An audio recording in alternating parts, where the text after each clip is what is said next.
নিশ্চয় এনেকুৱা ATM card বা ডেবিট কাৰ্ড বা ক্ৰেডিট কাৰ্ড আছে, নিশ্চয় আছে।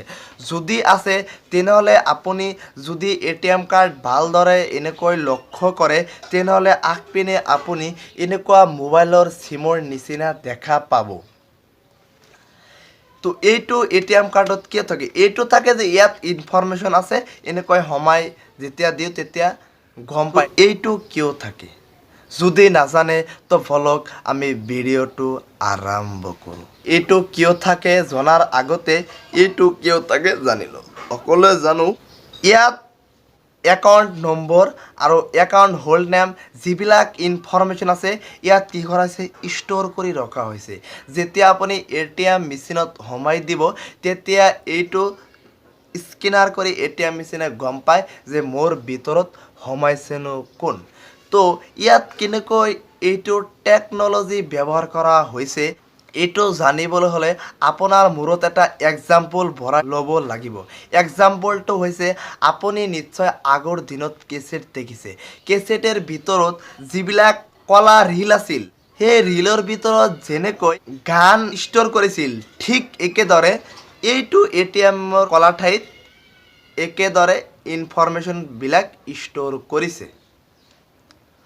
চ' ইয়াত যে ইনফৰমেশ্যন আছে এইবিলাক ইনফৰমেশ্যন বেলেগে কি কৰে অতি সহজতে চুৰ কৰিব পাৰে।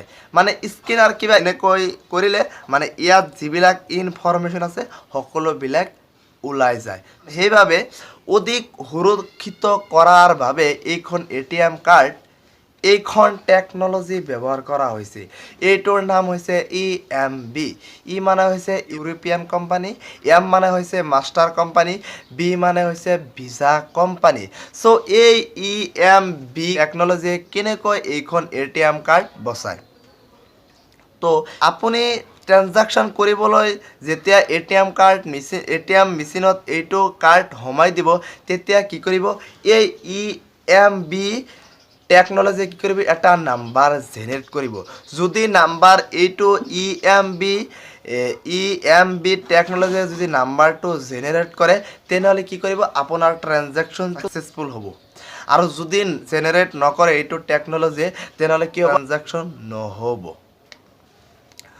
তো সকলোতকৈ আচৰিত কথা হৈছে আপুনি যিমানবাৰ ট্ৰেনজেকশ্যন কৰিব তিমানবাৰ কি হ'ব এইটো টেকন'লজিয়ে আপোনাক এটা নাম্বাৰ জেনেৰেট কৰিব। তো এইটো ইয়াৰ পৰা অতি সহজতে কি কৰে মানে ডাটাবিলাক ইনফৰমেশ্যনবিলাক চুৰ কৰিব নোৱাৰে।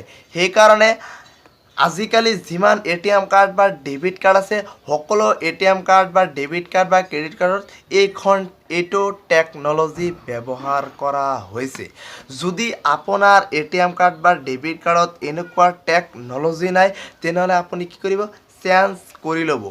আৰু চেঞ্জ কৰিব নালাগে। যদি আপোনাৰ এটিএম কাৰ্ড বা ডেবিট কাৰ্ডত এনেকুৱা EMB টেকন'লজি নাই তেনেহ'লে কি কৰিব আপোনাৰ অট'মেটিকলি আপোনাৰ এইটো ব্লক কৰি দিব। তো আজি এইখিনি।